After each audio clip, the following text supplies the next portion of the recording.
នាងពាន់អពើខ្លាយខ្លួនជាថ្មអប្សរាកៃឡោឈរស្រក់ទឹកណែបាយ័នកដាមមុខសោកាសង្វាតថាព្រំយំស្រែស្ទើបាយលោក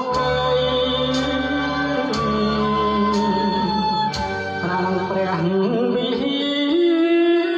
ររងៀមនាងហើយស្រែថ្ងោក្តែងក្តែង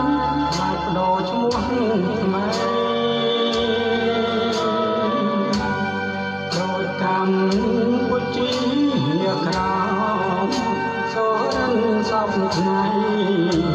ក្រុងខ្មែរដ៏ល្បីសៀមយួនយកខាងលិចក៏បាត់ខាងកើតក៏បងកូនដើរលិចលងស្ទើរយំរលឹង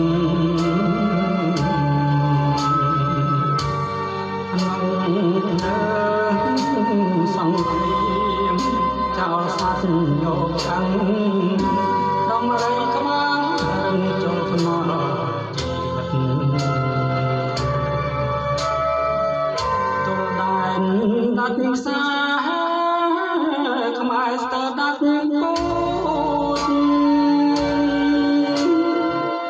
សៀមយួនក្រុមហោចលួចឡំមិនកិច្ចយកស្រី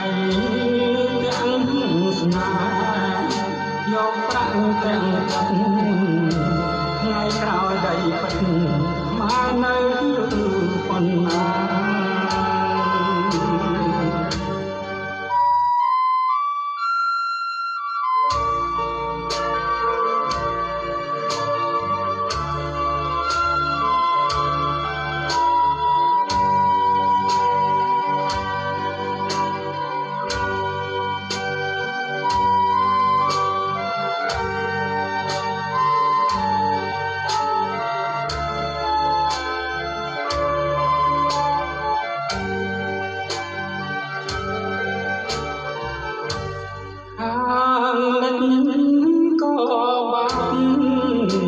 ខាងកើតក៏បង